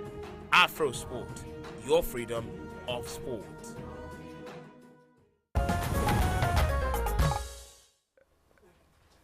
Yeah, welcome back. You're still on to Good Morning Nigeria on the network service of the NTA. And our discussion is on NICOMSAT transformation journey. And we still have our guest in the studio. And let me just go back to the MD now. This week, it's your week. And the theme for your week, it's empowering Nigeria's digital future, innovation in satellite technology and entrepreneurship. Why that theme? So we took that theme because we wanted to shine a light on a lot of things that are happening in the sector and how the sector can help drive some of our agenda, like digital transformation or the digital economy, how we are working with entrepreneurs to achieve that. Something I said, during the break, how we are also innovating. Sometimes we don't talk a lot about what we do. People are not aware that some students in FUTA built a CubeSat. Nobody knows, because we think that these things are only, it cannot be done here. We want to shine a light on the industry and use cases where it can create value for us as a nation, for us in terms of development, in terms of security, in terms of defense. That is why we chose the theme. So what is the week all about? So the week filled with lots of activities. We'll start on Wednesday with like a press day. It's always good to talk about it. So we will be talking about it with the gentlemen of the press. They have been great stakeholders on our journey. This past 365 days, I think a lot of the leverage we had is because the press have also helped share and educate the population on our behalf. Okay. Then the second day, we are going to a stakeholder section. So we're bringing thought leaders, industrialists, specialists in the sector to come and share. And that's why we want people to hear about the use cases, how it's being used, how it services the digital economy, how it empowers, create jobs, not just from us, so that you'll be hearing from the experts, from all kinds of sectors using the service, both those in agriculture, both those in defense, those in healthcare, even people that fund the sector, why they fund it, because you need to hear why they fund. Why is it? Because it costs a lot to fund the satellite industry. So the third day, we're going back to enterprises. We want to shine a light on enterprise because there's a lot we can do for the small businesses, for the startups. No matter where they are, the satellite can do a lot. And what we've done earlier in the year, we did what we call an accelerator program. So we looked for startups or enterprises that have use cases that can be enabled by satellite. We ran a program with them for about 6 to 9 months, helping their business to go, give them access, work with them on like a sandbox, testing the technology. Now, on that day, we want to showcase these 20 startups so people can see in real life now, not just all what we said in the other day, but now you get to experience use cases. Real time. How somebody can create a platform that will match demand and supply when it comes to a blood bank. And do that for rural areas, and how satellite can enable that. How somebody can help farmers to farm in a sustainable way and be able to share that expertise in a way that they can monetize it as carbon credits and get paid, and how satellite can help that. How someone can create a platform that will create telemedicine, access to pharmaceutical products that will be brought to the users, and health insurance for people in remote areas. Not like, because cities is always so easy. In remote areas, and how satellite can enable that. And so many other use cases. They will be showcasing it. On that day, we would have even venture capitalists, because it's always good to bring all the stakeholders there to see this innovative work. And maybe they'll be interested to invest in this whole nation bread. But we also want to shine a spotlight on a lot of things we're doing when it comes to satellite research. Like I told you, we want to shine a spotlight on the students in FUTA that built a CubeSat out of Nigeria that could be launched. We want to shine a spotlight on the secondary school students that created a model that can be used in mass. On that day, we want to shine spotlight on all that. Okay. It's, shining the spotlight on these students. You talked about going to school and talking to students. We read up in places like America where NASA goes to kindergarten school to pick catch students. Them young. Catch them young. What are you going to do? What are you doing about that? Catching them young. Students with interest, like I have. If I had a mentor that could just, okay, Jumwe, you have interest in satellite, you have interest in space, let's put you in line, Yeah. What are you You going still to have do? interest in I it? do, but I'm too old to start now. No, you're never too old. I'm too old to go back to school and start learning the process. So how are you catching them young? So one of the things we're doing, like you said, is to go, we have a program like, we call it like a CSR project, where we go to schools and create awareness. We want to take a step further, collaborate with higher institutions to co-design, to co-build. And that's where we are going now, to institutions of higher learning, to find institutions like that that are offering courses in space, or work with them and collaborate to create an interest in space or satellite technology.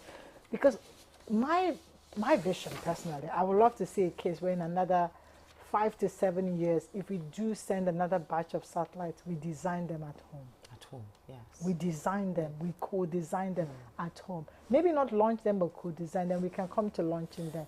So those are some of the areas we are working with, and there's a new phase that will come. We want to also do, in the next phase, hopefully that will be next year, we want to go to the regions and actually train and equip youths. Because some of the skills are transferable. This generation are awesome when it comes to things like that. They are awesome. They are digital natives. Like, they pick it up so I call them digital children. They are born with with technology. So let's how to this. And also we are being intentional. Okay. If you look at the curriculum of Nigerian curriculum, does not speak to this. So as part of what we are trying to do is to be intentional. Speaking to the ministry to ensure, take for example, AI is taking everything.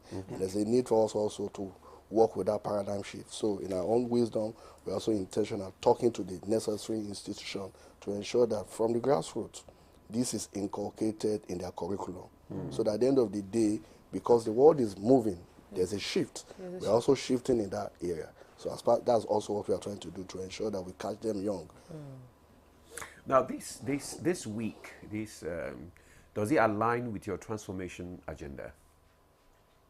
This week definitely is the creme de la creme, because it's 365 days. This month makes it 1 year we've been full in office. Okay. And this was why we wanted to do this. Okay. Because it's like coming full circle to reflect on all what we've done in the past 365 days, what was right, what should be stopped, what we could do better, the achievements we made, but to do that not alone as just an organization, but as a sector, as an industry. Because in the next phase, for us, collaboration will be key. Some of these things we want to achieve, we cannot do them alone. You know, when you have big dreams, ambitions, it's very rare that you can achieve it alone. We want to do it as a sector. And now we've been very fortunate that the Honorable Minister for Communication, Innovation and Digital Economy, Dr. Boso Tijani, has a foresight of really using technology to enable a lot of things. You can see that in all his programs, 3MTT, whatever he's doing, or AI, we are really putting Nigeria a step ahead. You know, I can almost boast and say, at least from what I've heard, I think we're the only ones that have a digital AI strategy that is already out there in Africa. The closest might be Morocco ahead, but I think we, at least from the circles, we seem to be the only one that is a step ahead. And if we continue to do that, we can bring our nation back to where it should be. Like you said, Nigeria is one of the most populous nations when it comes to youths in Africa. I think we have the largest population. We have the largest youth population. And they're not afraid of this digital technology. They're not. No. They're just native. They are open to it, you know. Equip them, empower them, train them, and unleash them. That's what we want to do. And maybe then we wouldn't only be focused on oil. We can then think of making money via the digital economy. It's the new oil. It's the new oil, like you said. Let's look at some of the challenges, because I know that the organization is not devoid of challenges. So what are some of the challenges that you have faced, and how are you tackling them? I'll start by saying I'm grateful, because I did come with a mindset that it might be worse. There were structural issues which we had to fix. I think he spoke a lot to that, both in terms of how the organization was structured.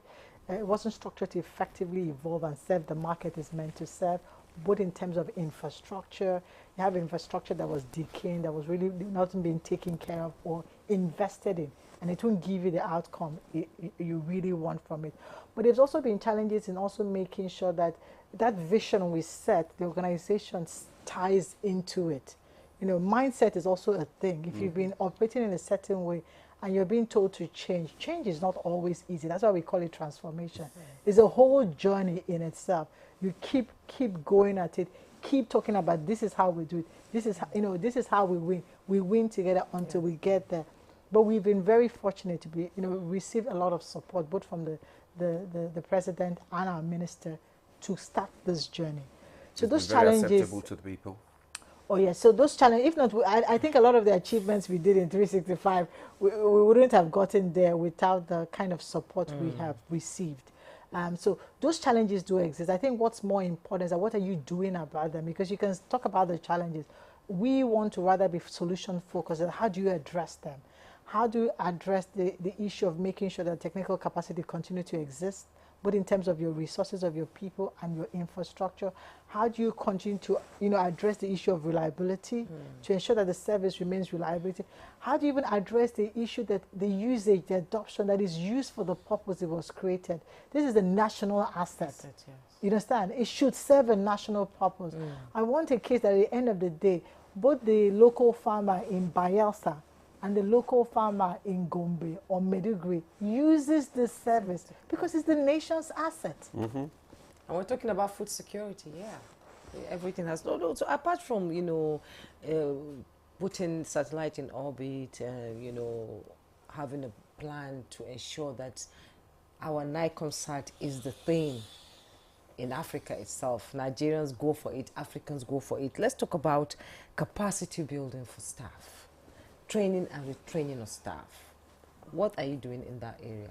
That is such a good sweet spot, because the truth is that technology is evolving. Now we talk about LEOs. I don't know if you guys have heard of LEOs. So we have a geostationary. Newer satellites are coming, LEO, high throughput. It's so important that we continue to update our knowledge. Now, we're doing it in various ways. Some of them we're doing a lot of self-learning. So staff are being given the ability to spend time investing in learning on their own. We're collaborating with training partners, both foreign and local. Some of them have already commenced, where we are getting local training partners to come, because you have to continuously evolve. You can't say, 2 years ago, who knew about AI? Now AI is like the only thing. Nobody hears any other thing. So it's always good to invest in your people, because once we continue to invest in them, they could give us the output we want to see. So it will be continuous. So now we're doing the phases of getting actual professionals, both local and foreign, to continue to educate ourselves, because that's what we want. We want to educate ourselves on the technology, on the market needs, so that we can service the nation in the best way we can. So what is your collaboration with the subnationals here? A lot of collaboration. I think he mentioned Project 774. Yeah. Project 774 is Yeah, not what's it done all alone about? by Yes. NACOMSAT. So Project 774 was actually created by the Federal Ministry of Communication, Innovation and Digital Economy. And the goal is to provide connectivity in all 774 local government secretariats of Nigeria. Well, you know what I said in the beginning about complementary technology? We're not doing it alone. We're doing this in partnership with GBB, that's Galaxy Broadband, NIDA, USPF. So we go there with satellite, we go there with fiber, we go there with training, empowering them and giving them those digital tools. So you just don't want to give them access. So if they need computers to access the application, if you need to train them to even know about this technology and how to use it to either improve their life, improve their business, improve their health, we layer all that together. So there's also a similar project called the Primary Health Connectivity Project, trying to connect about 20,000 primary health care centers. And it also involves other MDAs, Galaxy Backbone, primary health centers, and also NICOMSAT, similar to the 774 project, in order to ensure that you have digitization within those health space, because everything is going digital. You want to do your clocking, also for the doctor to be able to have assistance with other doctors outside their own maybe primary health care centers. Wow, So what advice, let me just ask Mr. Abiodun Atta, what advice would you give to young entrepreneurs who want to, who are interested in satellite technology? So I think the advice is to keep fit and still coming in. Because a lot of young people are interested in satellite technology. Yes. So how do they, take advantage of it? So they can take advantage by coming to NICOMSAT first and foremost to inquire what we do. And like MD said, I don't know, our doors are open, one. And two, because again, satellite technology is a technology that's going to live almost to the end of time with man. And because of that, you need, the entrepreneurs need to come in, and then we also need to meet them, understand the kind of services that they do to see how we can also support them. And the training, we're also looking at, I think MD said it, one of the things we want to do next year is to go to regions, switch to regions, and then empower a lot of youth who have ideas but don't know how to empower. How to go about it. How to go about it. We want to push a whole lot of this to the regions from next quarter, I don't know, where we want to look at it, focus more on those specifics, and then do a lot of advert, do a lot of marketing as well. When you say you want to go to the regions, you have enough officials, trained officials. Now, I will answer that. Initially I said something about channel partners. Yes. You can't have 1,000 people, if you employ 1,000 salespeople, cannot cover the entire country. But rather than that, you look at channel partners. You can have 2, 3, 4, 5, 6, 10 channel partners who have boys and who have staff who can cover these regions. If I have a channel partner in the Northeast, for example, whose job is to help me cover the entire Northeast, the channel partners can have sub-partners in different states in the Northeast. Their job as well is also focus on certain specific areas or certain sectors. But with my little staff I have, I can empower those regions with my channel partners. Do likewise for the Northwest, so the South, Southeast, and South. When we have those channel partners, which we already have, and we're trying to empower them further, to be able to go further into those interlands. And then you'll be surprised a lot of youths. Like them, we said, FUTA, for example, developed a CubeSat. We have some bunch of secondary school, GSS 1 to GS 3. I'm sure when you come to our satellite week, you will see these young intellectuals building code, running this code to drive these devices. You'll be amazed how this has gone deep into the youths. Yes. So we have channel partners who will think again, will help us focus on those sectors and those regions. And doing that, we empower these entrepreneurs who are looking how they can get across to NICOMSAT. If coming to Abuja or coming to Lagos or Kano is difficult, through our channel partners, they can have easy access to NICOMSAT. Will training be organized for this kind of people who have? You want to add to it? There's what we call the Zonal Intervention Project. The essence of that project, just like he alluded to, is to train people.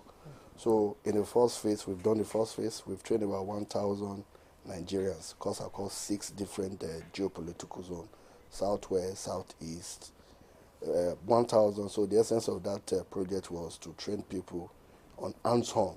There's a difference between you even having the will to know, but also ability to have practical hands-on on VSAT installation and what we call TVRO.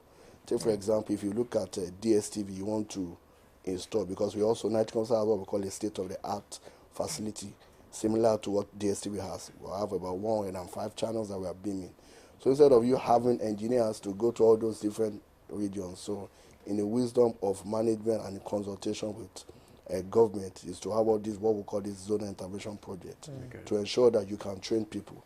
So if you need to, say for example, I need to install a VSAT in, let's say, in Maiduguri. Instead of you sending an engineer from Abuja or from Lagos there, you just call one of those trained, I will call them partners, in order to go and do that. So what you just need to do is just to send those equipment to them, and they will install that with the VSAT or television view receive only device. So the project is ongoing, but for next year, he's talking about the next year. We want to go beyond, like I said, we only train 1,000. If you look at the population of Nigeria, in terms of the youth, we want to go beyond 1,000 so that it makes it easier for also to have access. Like the issue is you need to have access. In order to have access, you need to bring this technology to the rural dwellers. Okay. You have to bring it to their well, in our last minute of the program, MD, 1 year gone, another year coming in. Where do you see NICOMSAT by this time next year? I woke up this morning filled with gratitude, to see that we've done 1 year. But I feel that we're even more driven to do more. So you see what he said, we want to do more. Anything we've done now is to take it a step further. We've done a lot of things, but we want to scale them out. We want to scale them out so the nation feels the impact. So if I come here next year and I'm sharing this thing with you, I want to have people dialing in from different parts of the region saying, yes, NICOMSAT came to Yola. NICOMSAT was in Maiduguri. Yes, they were in Bayelsa. We want that. And that's when the nation actually feels the impact that we are actually helping drive the digital economy. So in the next 1 year, that's my vision. I can't let you go without this last question. As a woman in a male-dominated field, I know a woman did the calculation for the first man that went to the moon. How does it feel? I think all I'll say is that I call it the letter to my daughter. I do this for so many other girls, so that when they see this, they know that it's very, very possible. Okay, thank you very much. They know that it is very, very possible. And we are looking forward to next year when we will have you, so we can also know the impact that NICOMSAT has made in Nigeria, especially in the development of technology and otherwise. Thank you so much. We have been speaking to the Managing Director and Chief Executive Officer, Nigeria Communications Satellite, NICOMSAT Limited, Jane Nkechi Egerton Idehe. Thank you so much for coming on Good Morning Nigeria. Also, Engineer Abiodun Atta, Executive Director of Technical Services, Nigeria Communications Satellite, NICOMSAT Limited. Thank you for coming. Thank you, sir. And Engineer Temitope Yusuf, Technical Assistant to the MD, CEO, NICOMSAT. Thank you very much. It's been a pleasure having you, shed more light and bring out the excitement in me, actually. It's been a pleasure having you. Thank you so much for your time. So all the best in the week activities. We'll be there. We'll be there. And that's Good Morning Nigeria for today. I hope we held you captivated with this interesting conversation. Thank you so much for your time. I am Juma Yusuf. And I'm Adimola Adio. Thanks for joining us. Have a blessed day.